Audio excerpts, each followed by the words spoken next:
Rising tensions between the United States and Iran highlight the potential for renewed confrontation. Regional actors, including key Gulf states, have encouraged the Trump administration to seek a negotiated solution. Today, the region stands poised at the precipice between conflict and diplomacy. Can the United States and Iran bridge their differences through negotiations? Will all key concerns regarding Iran, its nuclear ambitions, ballistic missile capabilities, and support for regional proxies be addressed? What's at stake for the Middle East and for the United States? I'm Mona Yacoubian, Director of the Middle East Program here at CSIS.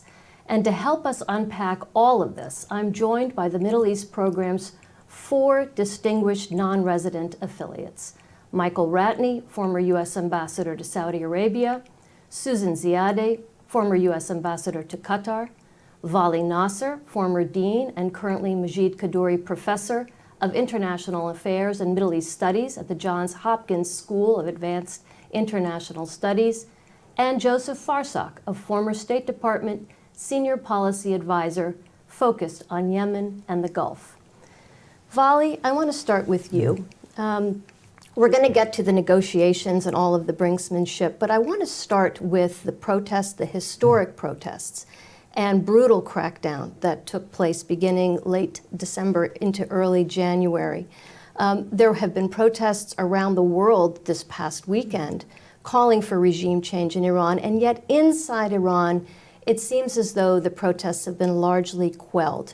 Can you give us an update on what the situation is like right now inside Iran? I mean, the situation is very tense. I think the country is still in shock, in despondency after the protests, and there's also still a great deal of anger, both towards the Islamic Republic because of economic and political situation, but there's a great deal of anger for the degree of blood that was spilled in quelling the protests. The protests were a sudden explosion, if you would say. They were not.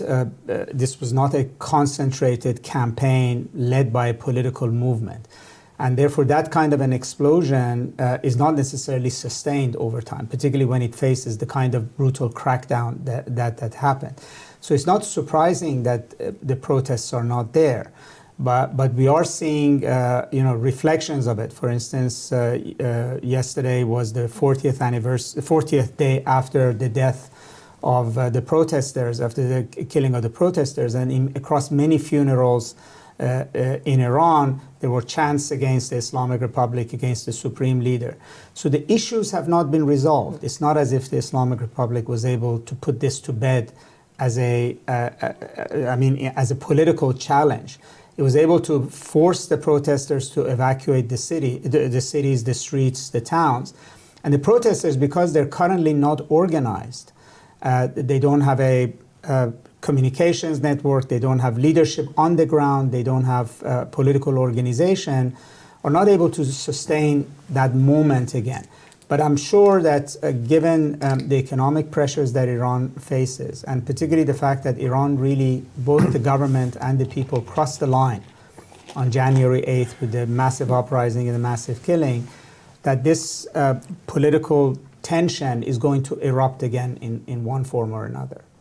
So, and of course, it's the protests that kicked off this latest chapter of tension between the U.S. and Iran. And I do want to turn to the second round of negotiations that took place yesterday in Geneva.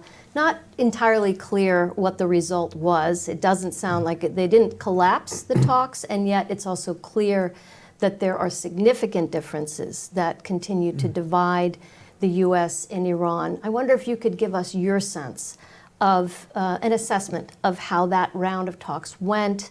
Are the differences between the U.S. and Iran bridgeable? I think the talks went well enough in the sense that nobody came out and said they failed. And basically they said there is room It's a low bar. It's a low bar, okay. and that they're going to meet again. So the definition of Right. success here is quite low. I mean, Iran has gone into these talks basically under the gun, under two guns. One is under the threat of a direct American and or Israeli military attack, given the armada the president has built in the Gulf. And the second gun to their head is actually the protests, because the protests were caused by the very economic sanctions that the U.S. has in place, and Iran can only lift these sanctions through a successful deal. But also because Iran's leadership understood the protests to be connected to an American strategy against Iran. I mean, first of all, Secretary of Treasury Bessent has said very clearly that this was a successful strategy of forcing the Iranian public into poverty, desperation, and bring them on the street. And then President Trump also, during the protests, threatened direct military intervention in Iran. So the protests were not separate from the threat of war. So when the president says, come to the table, otherwise there will be war, what he doesn't say is that come to the table, otherwise you're going to be in a persistent situation with protests. Having said that, I think the Iranians' expectations of the talks is very low, in the sense that it's not only about the terms or the process, it's about the fact that Iran has no trust that even if it arrived at a deal, that the US would not attack it anyways, or that it might attack it during the process, or that the US actually would implement what it agrees to and would not walk away from another deal. So they don't want to go into a deal in which they give President Trump the ability to declare that this is resolved, we're in agreement, there is a deal, because they don't see that it resolves anything for Iran. They want the United States to sit down and negotiate every comma, every period, every word of this, and then give them certain guarantees that would suggest that the deal would be implemented and there would be no war. And they're nowhere close to getting that. And as a result, they're not close to giving anything that the United States right now would want to declare victory. So, Susan, I want to turn to you. So, Vali has laid down a number of factors, certainly this significant deficit of trust, also the military buildup, which seems unprecedented, at least in recent memory, all kinds of military assets being flooded into the region. I'd like you to give us your sense of where you see this attempt at negotiations. What's your assessment of what happened yesterday? But also, I think, very important to understand, unpack for us a little bit the role the Gulf has played quietly behind the scenes in seeking to mediate and look for off-ramps and a negotiated resolution to these tensions. Well, the Gulf in particular, the littoral states up and down the Persian Gulf, are very concerned about these tensions. It affects them, it's their neighborhood, it's their geography. They really don't like it when they have outside powers coming in and meddling in the neighborhood in a way that leaves the cleanup to them. They have, in the last few years, made more accommodation towards Iran, trying to bring down the temperature. They have wanted to be able to find a modus vivendi with Iran, knowing that economically they are struggling, and that if they could come up with that kind of stability is important. Look, these countries are looking for regional stability and they're looking for regime stability. And those two factors don't mix well with tensions in the region. They are economies that are based on hydrocarbons. They are trying to move away from that model and try and expand their economic base through trade, through investment, through tourism, through entertainment. All of that requires stability in the region in ways that is very important to them. And the last thing I would note is even with the goal of diversifying their economy, so much of their GDP is still based upon energy sources and exports. And the fear is always what happens if the Straits of Hormuz is closed and they can't get their energy products out. The maneuvers that the IRGC has done over the last couple of days near the Straits of Hormuz was very troubling for them.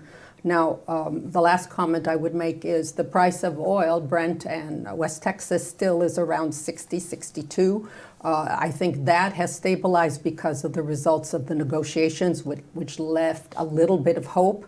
But if the situation changes, the price of energy will go through the roof, and then they will not be able to export, therefore losing market share. And market share is everything to these countries. So, as if we didn't need more complicating factors, we also have to note this rift between Saudi Arabia and the UAE, which is playing out at the same time that all of these tensions are rising between the US and Iran. Can you help us understand a little bit better kind of what's driving that rift between those two countries? And I mean, in a sense, does what's happening with Iran perhaps lead them to, put their differences aside and come together in the name of addressing these other sort of potentially existential threats? Yeah, I'll start with the second part of that question, because I do believe they're going to take the step back and try and lower the temperature because of the concerns of what's happening in the region. There has to be some kind of cooperation, at least in terms of defense mechanisms in the region, and they understand that in that sense they're all in this kind of same boat. That said, that account ledger is still open. Doesn't mean that's gone away. These folks have long memories, and this is not the first time that these two countries have, shall we say, seen the region in different terms and had different priorities and different expectations. And so for the Saudi Arabia and the UAE, and of course Michael can address Saudi Arabia more recently, the fact is that they both are competing for investment. They're both wanting to be seen as the hubs for artificial intelligence, even though the Emirates has a long experience in that, much before Saudi Arabia. But also the whole experience in Yemen, I think, was really the straw that broke the camel's back, if you'll pardon the pun, because that Yemen is existential for Saudi Arabia. And when those borders were starting to be breached by the Southern Transitional Council and movement was going into areas of Hadramaut and the Mahra province, that became very problematic for the Saudis, and they realized that the Emiratis were moving their people into an area that was at variance with Saudi interests. So that was really the sticking point. But I mean, there's a history of tensions between the two countries. They have always tried to find a modus vivendi and make it work. So Michael, I want to bring you in, and let's start. You most recently served as U.S. ambassador to Saudi Arabia. What's your sense on where the Saudis are with respect to both these rising tensions with Iran, but also its differences that they are playing out with the UAE? How do those factors fit together in the moment we find ourselves in? Sure. I mean, the Saudis have no love for the Islamic Republic, for their ideology, for their nefarious activities in the region. They would love to just wish it away, but they know they can't. I think from their perspective, their bigger enemy is instability. They have these huge ambitions, as Susan was saying, commercially, culturally, politically. And the challenges are twofold. One is oil prices, persistently low, and what they're trying to do is expensive. And as we've seen, they've started to reprioritize some of these giga projects when you have oil in the 60s. With this conflict notwithstanding, it doesn't seem like there's any hope that oil prices are going to go up in a sustained way. And the other enemy is instability, because they're not going to get investors and tourists and visitors and others coming not just to Saudi, but to the Gulf in general if there's conflict in the region, if there's rockets and drones and missiles. So as much as they dislike the Iranians and everything that they stand for, they're just craving stability and predictability. And all of those things are up for grabs right now, partly because the United States and Israel are kind of rattling the saber, pressuring the Iranians towards negotiations under threat, as Vali was saying. And I think it makes them very, very nervous. And it's also awkward for them because they all have pretty good relationship with the Trump administration on the one hand. On the other hand, I'm sure they're telling the Trump administration that this is not certainly in their interest, and I think they probably want to reflect that more broadly, not in the interest of stability in the region generally. So you've mentioned Israel, and I think I would like to bring that factor into the discussion as well. Of course, you served in Jerusalem as Consul General. We know that Prime Minister Netanyahu was in Washington last week. It sounds like ostensibly, at least in part, to bring a message about where Israel stands on Iran. I think we see in Israel, certainly post-October 7th, that is looking at preemption at all costs and really will not tolerate an Iran, not only a nuclear Iran, but even an Iran with significant ballistic missile capability. There's satellite imagery that suggests that the Iranians have in fact started to restore those capabilities. So can you give us a sense of where Israel's position is today with respect to these talks and negotiations? Sure. I mean, it's a complicated situation for the Israelis, and I think it's a graver situation in a sense for Israel than it is for other countries in the region. I think a lot of countries in the region regard Iran as troublemakers. For the Israelis, it's frankly, not to overuse that term, it's more existential than that. As a matter of Iranian ideology, they'd like the destruction of Israel. And the Israelis know it. It's a political issue in Israel too, but I think they also regard it as a fundamental strategic issue. I think they were, in some sense, satisfied with the kind of bottom line of this 12-day war. It had degraded the Iranians' air defenses. It had some impact on their nuclear program. But from the Israeli perspective, there's a lot of unfinished business. Right? I don't think there's any doubt, at least in the Israeli mind, that the Iranians intend to reconstitute their nuclear program to the extent that it was destroyed, reconstitute their air defenses, their ballistic missiles, and continue to pose a threat. So I think from the Israeli perspective, there's a window of opportunity here. Right? They haven't fully rebuilt their air defenses. They're still vulnerable. There's an opportunity to inflict even more damage. Who knows if they want to take that as far as toppling the regime.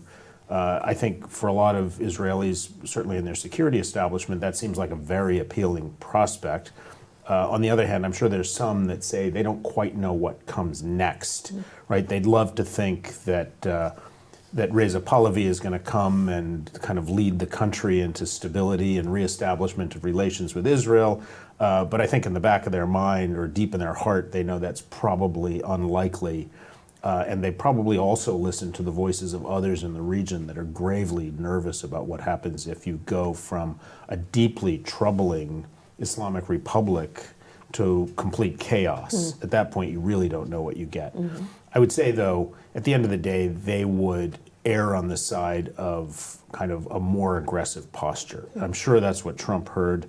I'm sure he heard that if Trump embarks on a negotiating process with the Iranians, here are the things that it has to address: nuclear program, ballistic missiles, malign activities in the region, a whole range of things. And absent that, it is, from their perspective, a faulty deal. And I think they know at the end of the day that they can make those arguments to Trump all they like. But at the end of the day, Trump has his own calculations, and the decision for war or peace or negotiations doesn't rest with the voices of governments in the region. It doesn't rest with a policy-making process in Washington. It rests in the brain of one person.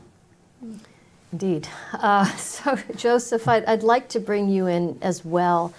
And both Susan and Michael have talked about, Michael referenced potential chaos. We don't know what would happen. Susan has talked a little bit about the potential if the Strait of Hormuz were blocked, the economic and energy implications of that.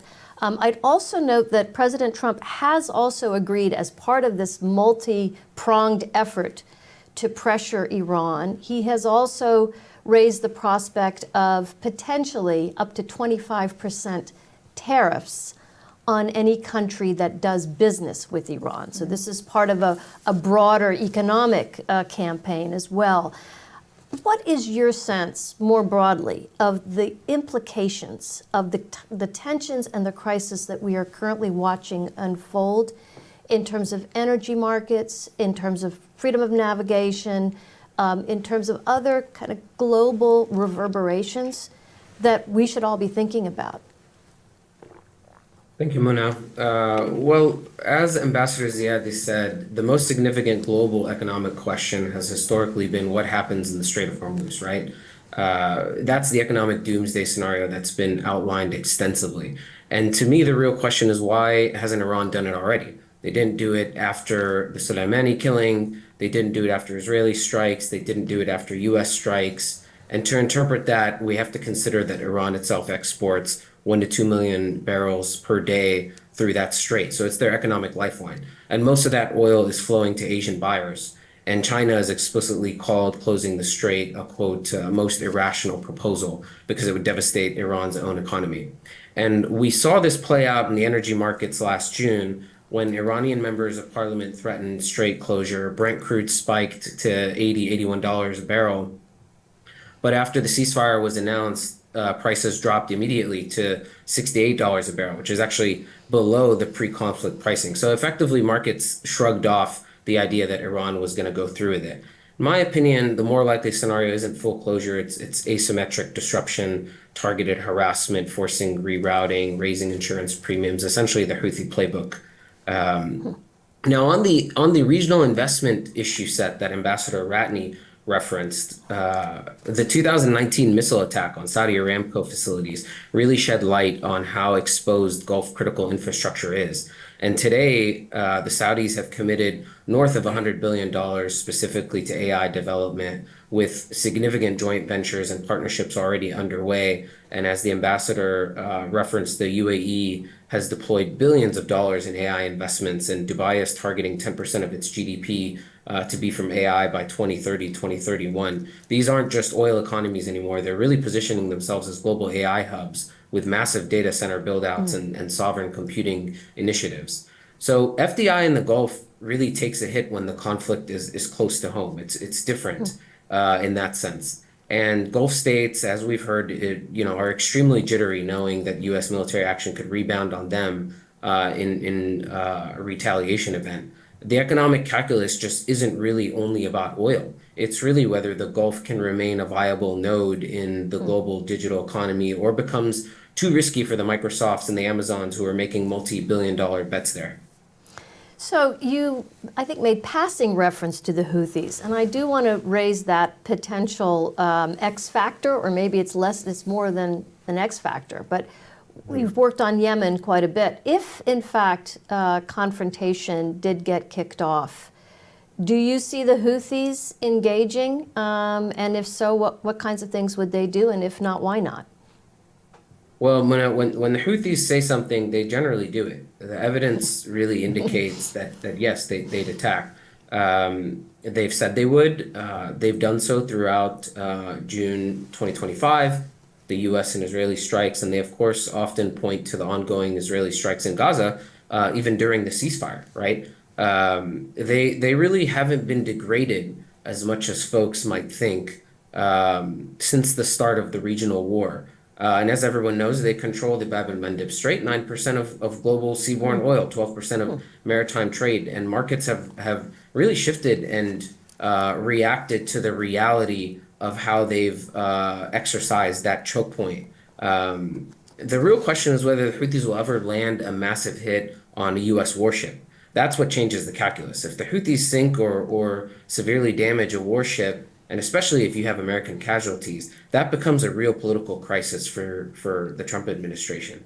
It would force exactly the kind of wider entanglement that has very low support domestically. A sunken destroyer with American casualties would create irresistible pressure for major escalation at a time where public opinion is essentially screaming for less entanglement, if you will. So I'd like to actually engage all of you on thinking a little bit about the situation we find ourselves in today, and to what extent is it similar to or different from the situation that pertained in June, where, again, there were negotiations ongoing. Israel initiated strikes against Iran. The president got involved, President Trump. He talked about 2 weeks to discuss or think about and mull over an answer, not unlike what we're seeing today, where, again, the time frame that's been laid down is 2 weeks. And then we went to war 2 days later, I think it was. So are we in a similar situation? I'd like to start with you, Vali, and then we'll just kind of go around. But does what we're looking at today, does that reflect what happened in June? And I guess the other point I'd make, especially for you, Vali, is we did, of course, see the U.S. get involved. The Iranians then hit a U.S. base in Qatar, but very quickly the situation de-escalated. It was kind of it felt like very much like a one-off back and forth. Is that the same situation we can expect today? Well, there are a lot of similarities in terms of the way the scene is set. Right. In other words, negotiations are not going anywhere, and both Israel and the United States are poised to attack. But there are also differences, which is very important. Which is one is that there's lessons learned by Iran as well as the region. And that's why the region is playing a very different role. And for now, they've had influence in averting war. It remains to be seen for how long they can exert the same influence on the Trump administration. But this time, I think the Iranians have their finger on the trigger. The element of surprise is gone. They were surprised last time. A lot of their commanders were killed. There was a lot more disruption. The Israelis cannot pull off the same kind of an attack. And this time the Iranians, I think, have come to the conclusion that symbolic reactions to US or Israeli attack is actually not productive for them because it keeps them in this situation and then they're going to get hit again. So I think they're highly motivated to take this to the next level for the United States. So the way, and it's also, I think, and they may be completely mistaken on reading this, is that they didn't ask for the ceasefire last time. It was the United States that asked for the ceasefire. And their belief is that Israel began to sort of think that the war can go beyond 2 weeks, and then they enter into a period of whether the Iranians are going to run out of missiles first or Israelis are going to run out of interceptors. And so the Iranians calculated that actually a massive retaliation may be much better for them. Secondly, last time the United States only entered the war for 45 minutes. Right? And then immediately there was a ceasefire and this sort of kabuki of Iranians attacking and empty buildings in Al Udeid base. And I think the Iranians realized that this is not going to work for them. So that's different. I think the United States may think that it can carry out the same kind of a strike, a targeted strike, but the risk of the Iranians this time actually deciding to completely change Washington and Jerusalem's calculation. Because right now they're sort of in a position they think they can escalate and hit Iran at any time they want, and then say, okay, you can come back to the table, and this time you sign a surrender deal. Give up proxies, missiles, nuclear program, and we'll think about whether we want to lift sanctions or not. Right?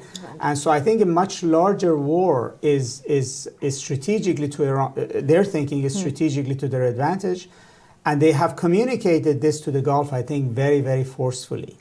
And part of the reason why we're seeing the Gulf react the way it does, I think, the comment is absolutely correct. It threatens their digital economy, it threatens services and security. But I think they're not going to go after the Straits of Hormuz. They're going to go after oil production.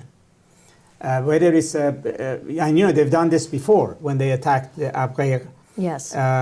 Scenario. I think, and I think that motivates the Gulf to actually try to hug Iran tighter, in order to say we really are with you. Don't put us on your target list. But I think if it really comes to disrupting world energy, it's not going to be the Straits of Hormuz. It's going to be attacking tankers, attacking pipelines, attacking oil production, in a way that if we're sinking, everybody's going to sink with us. And if you want this to stop, you have to change your calculation. It cannot be the same old rules of the game, that you hit us whenever you want and you offer nothing at the table and we don't get anything out of a deal. And so I think that makes this much more dangerous. And one problem I think might be among the thinking in the West is to think actually it's going to be like last time. Yeah. And it may end up not being the case. And I think that's exactly what the Gulf is trying to communicate to Washington. Can I ask? Yeah. Please. The Iranians must imagine that the Israelis are going to go, maybe the U.S. as well, kind of fast and strong against all of their military assets. So they might be in a use or lose scenario. They got to fire everything, or it's just going to get destroyed 10 minutes later. Does that sound realistic to you? Possibly. I mean, last time the Israelis were surprised by the fact that they didn't knock out Iran's ballistic missiles. They hit a lot of launchers, and also if you kill 30 commanders of a military, you don't expect them to start firing back within 24 hours. And so I agree. I mean, I think the Iranians have rebuilt in the past 6 months in a stealthy way, have taken things further underground. They're going to be unpredictable. But I think they basically, they could try go big at the beginning, or they might want to drag the United States in a protracted situation. So you hit a tanker, or you hit an oil facilities, or you hit an American ship, and then it's up to President Trump to go to the next level, and then you can go further from that.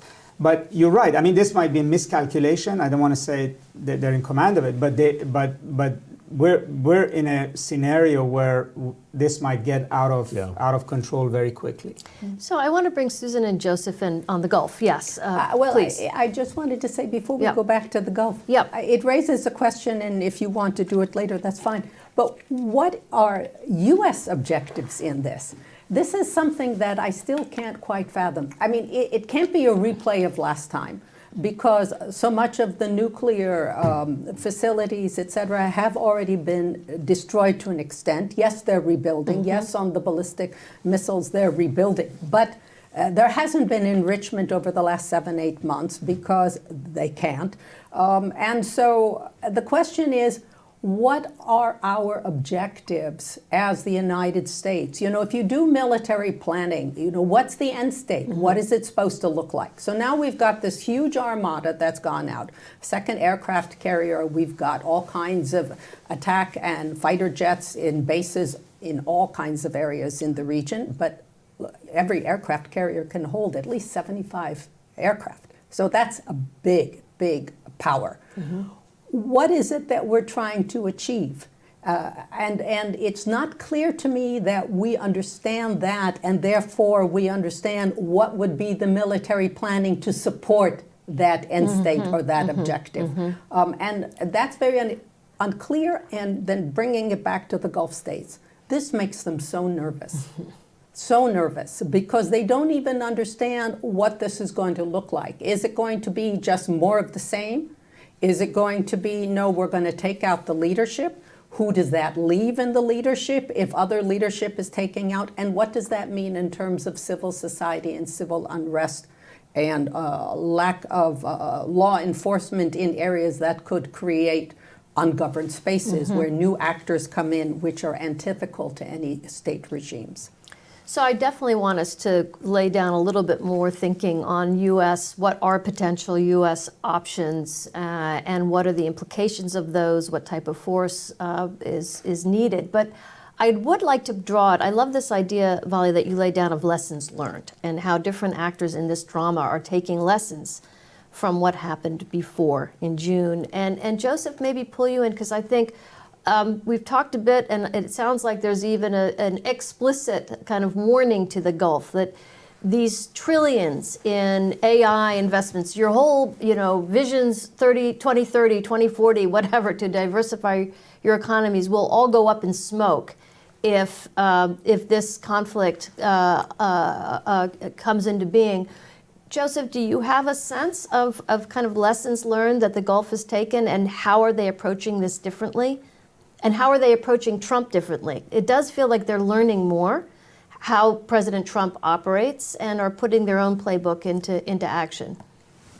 Well, they are to some extent in an awkward position because they do have, good relations with the administration. They want to keep it that way and want to survive ultimately these next few years and mitigate, the damage, if you will. The real prize of diplomacy, in this context is what I call the regional stability premium. Because going back to 2015 JCPOA, and I don't think we'll get anything nearly as comprehensive as that, even if we go down the route of a negotiated outcome as opposed to further escalation. But back then, regional stock markets in the Gulf gained relatively significantly. That enables long-term planning. It enables sustained infrastructure investment, confidence from these Western technology companies to make the billion-dollar bets that we're talking about. The fundamental question, as far as I'm concerned, is whether the region and the Gulf continues to absorb the instability tax, or if they secure, durable stability and a dividend effectively through this credible diplomacy. And for the U.S., stability in the region advances our interests. It aligns with our values and it delivers more reciprocal investment opportunity. That's the conundrum that I believe the president is in. He is a businessman and understands the advantages of the investment opportunity and what that could mean for the economies there and the economy here in the United States, which is important to him. But he's balancing several factors, and it's difficult to tell where it's going.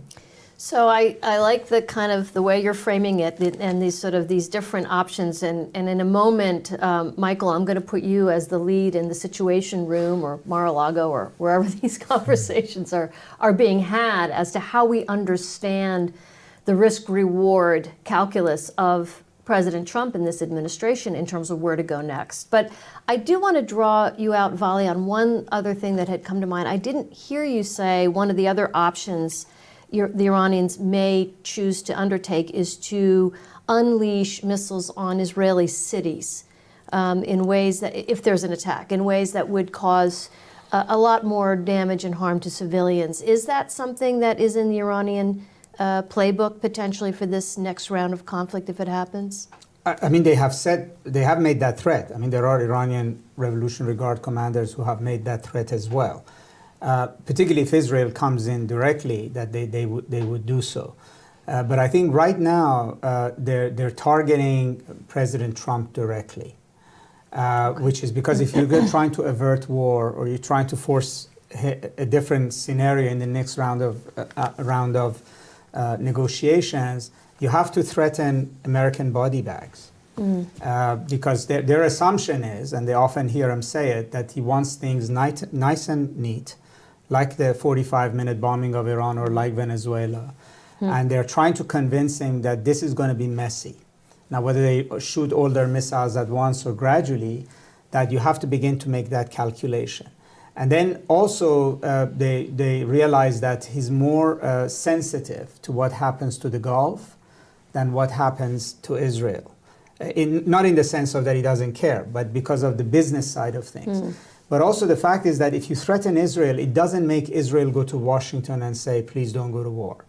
But if you threaten the Gulf economies, you get 5 or 6, and at least 3 of them much more important than others, allies who have the ear of the president directly who go to him and say, don't do it. So, I mean, logically, yes, you threaten Israel that if you hit us, we'll hit you. And we hit Tel Aviv and Haifa pretty hard last time, so this might get messy. But I think in the short term, right now the purpose of the threats is not actual war planning. The purpose of the threats is to get the president of the United States to back off. And so you want to threaten American ships and you want to threaten the Gulf countries. And also Turkey is also pretty worried about this. We have to add to this because the Turks are worried about millions of refugees, Iranian refugees that will go into Turkey. It has happened during the Iran-Iraq war. So this time it might be something bigger. They're also very worried that if things in Iran begin to collapse, what happens to Iran's Kurdish region? Because that's actually the prime place where you might end up with the start of a serious scenario, armed, militias, etc., taking hold of a part of the country and then fighting for that. And then they're facing, a renewal of the Kurdish issue as well. And so the Iranians are basically making the point to all of these countries that we're not going to go down on our own, very politely. If we're going to go down, you guys are going to get bloody as well. So, Michael, lead us through a quick laydown of kind of how do you think the current administration is weighing the risks, rewards of this sort of fork in the road that it appears we're at, of whether pursuing negotiations or pursuing military confrontation? Yeah, so Mona, even your question presupposes the existence of a rational policymaking process, right? And we can't think in those terms. Yeah. The U.S. military clearly has the ability to project an astounding amount of force, right? But ultimately that force is a tool of policy. And I think it's unnerving to the governments of the region, probably to the Iranians, probably even to the U.S. military. It's not clear what that policy is or how it is formulated. it's not formulated in normal ways, right? There's no interagency process debating options and cost and benefit. There's stimuli kind of affecting President Trump's calculations at a given moment, and it could be a conversation with the Israeli prime minister, it could be a conversation with a Gulf leader, it could be a conversation with U.S. politicians, it could be a conversation with friends of his, right? And I think all of those somehow conspire to produce a decision, and we never know what that is or when the decision is going to come.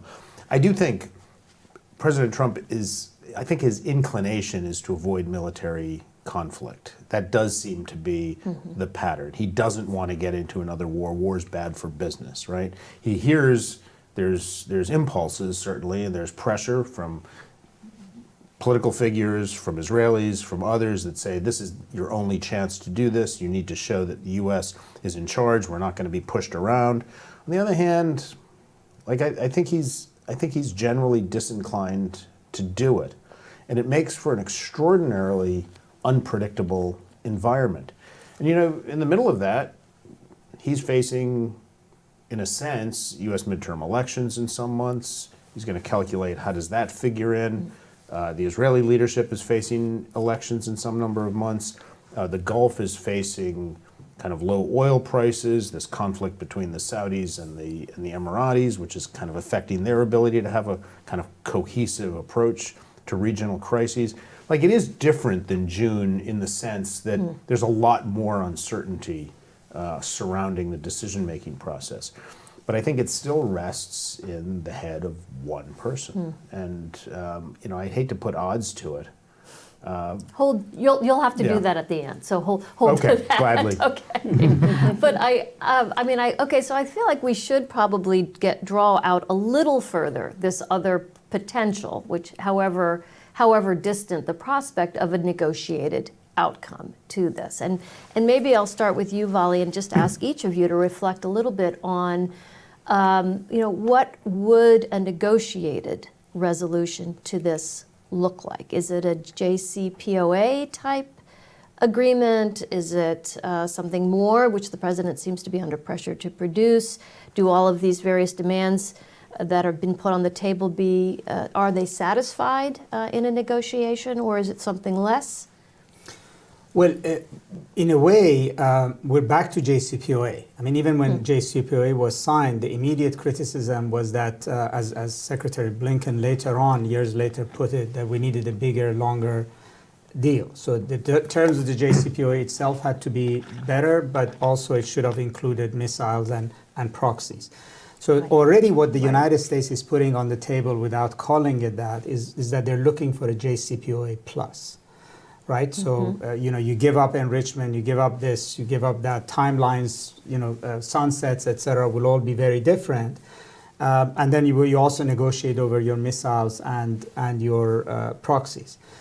Now, the Iranians, I think, are ready to talk about a JCPOA plus. Doesn't mean that they would accept every one of these terms along the same way, but they understand that they need to go much, much farther. For instance, they have floated this idea that there could be a consortium of enrichment in the region. So technically, you could say that Iran is no longer enriching on its own soil, but for instance, it's enriching with Iranian centrifuges in Oman, and then the enriched uranium is, let's say, stored in Saudi Arabia, etc.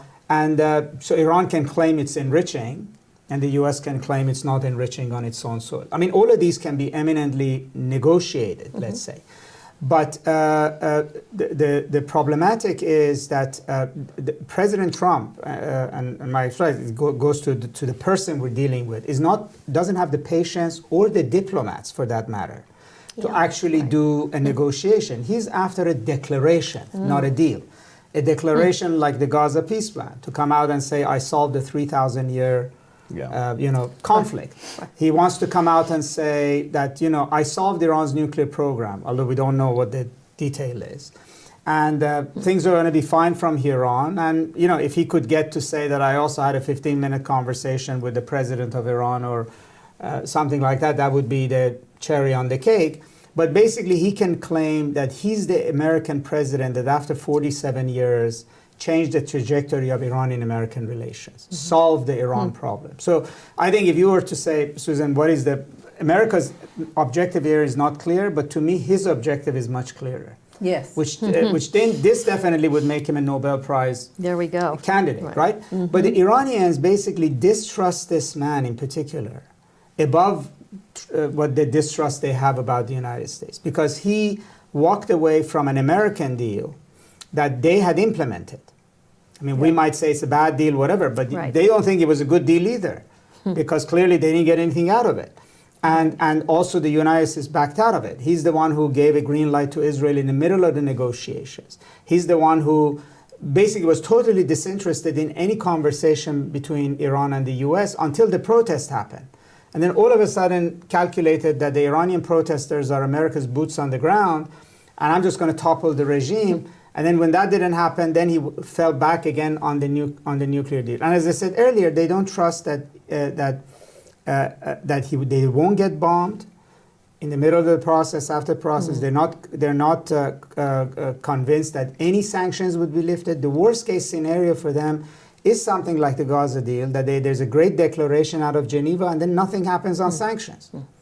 So he claims his victory, they don't get anything. So they are insisting on a proper negotiated process. Even if they're going to give a lot more, even if it's a much further than JCPOA, they want to be able to hold the United States to a text that is previously negotiated. So, and also they're going to have their own JCPOA plus. In other words, I'm sure at some point they will say, for every centrifuge that is dismantled, you need to show that you've dismantled a sanction. That is going to be a step-by-step process. There's going to be verification.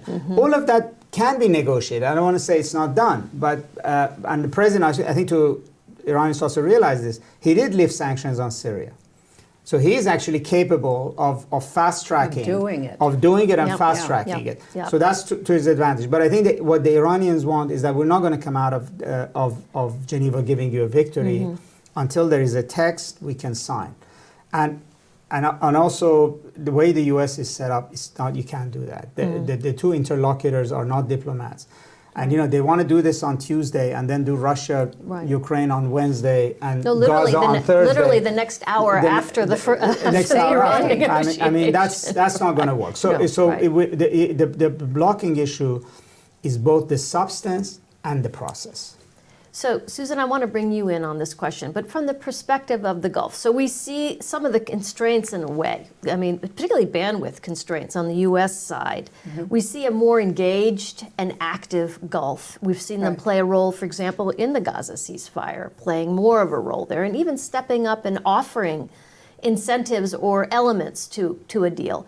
Do you see that potentially in a negotiated deal between the U.S. and Iran, that the Gulf play a more active and key role in landing something like that? I think it's not only possible, we're seeing it, and it's important to note. In 2015 with the JCPOA, the Gulf was left out of the whole process. Exactly. And it was a secret process. They didn't know about it. It unfolded, and when they found out, they were furious.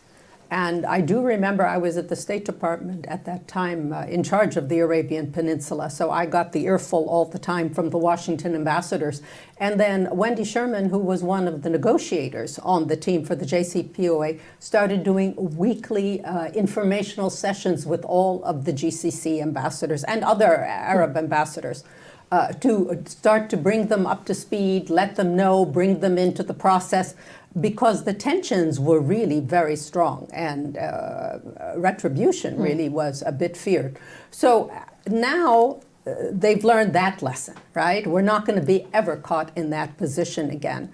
So in part because of their close relationship with Trump, but now also trying to play a facilitating role. Now, Oman has always played that role with Iran, and you see their foreign minister, al-Busaidi, in Geneva playing that part.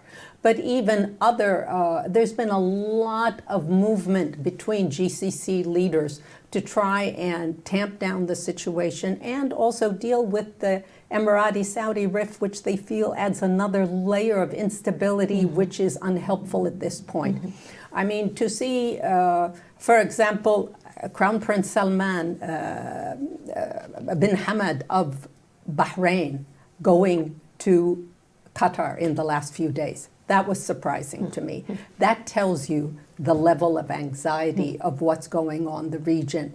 Also, the Emir of Qatar going to Abu Dhabi and meeting with Mohammed bin Zayed. So there's a lot of movement in a way to try and close ranks, get together on the same page, and make sure that there's a bit of a unified voice so that different elements within the decision-making process, whether it's in Iran or whether it's in Washington or Israel, for that matter, where the Emiratis have a stronger line, do not be able to, what we can say is take advantage of possible seams in the relationship. So, Joseph, I want to turn to you for one last longer question related to this idea of a negotiated outcome, and then we're going to have a lightning round of a few quick questions. But it would be useful, we don't really do this often, but if you could give us a blue sky analysis of what would it look like if there is a negotiated outcome, if the issues with Iran are settled in some way, and there is an Iran that is more integrated into the region, which is a vision you hear from the Gulf at times.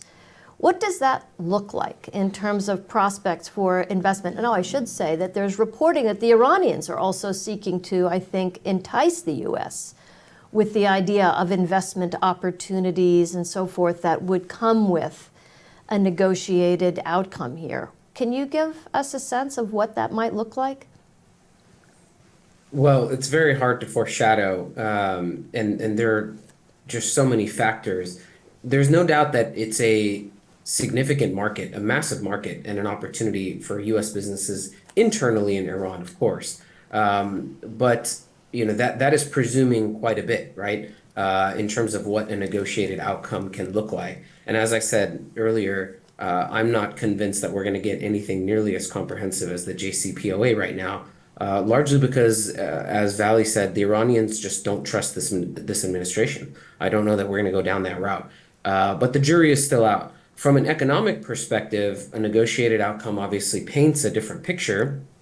Partial sanctions relief, for example, could restore Iranian oil exports from the current 1 to 2 million barrels a day to something in the 2.5 million range. That can inject something between $50 to $90 billion annually into markets. The paradox there is the more Iranian crude you get to hit the markets, especially if it happens quickly, the more it can bring the price of the barrel down, right? And that would squeeze the budgets financing the Gulf economic transformations that we're talking about earlier, all those AI investments and the Vision 2030s, et cetera. So that's a complicated equation for folks to consider. Blue sky, there are plenty of opportunities, and as I referenced, I do think that there's a peace dividend in that context, because what it unlocks is just more stability, more predictability, and it unlocks the ability of outside companies to have a larger appetite to invest in the region. That integration overall can help, but again, I think we're quite far from that. Okay, so now we're going to go into the lightning round of just quick, tough questions with quick, snappy answers, starting with you, Michael. Which way are we headed? Are we headed toward war or are we headed toward peace? So I'm going to cheat. I think it's 50-50. And I actually I knew you were going to do that. I do think it's 50-50 because I think 50% chance says there's some military conflict and it becomes unpredictable how far that goes. 50% Trump finds a way with the influence of others in the region to define a result as him having, as Vali was saying, kind of solved this. It's not an agreement. There's no time to do an agreement. It might be a framework. It might be an announcement. It might be something that gets you into a process, probably a frustratingly open-ended process, but Trump can say, peace in the Middle East. Okay. Vali.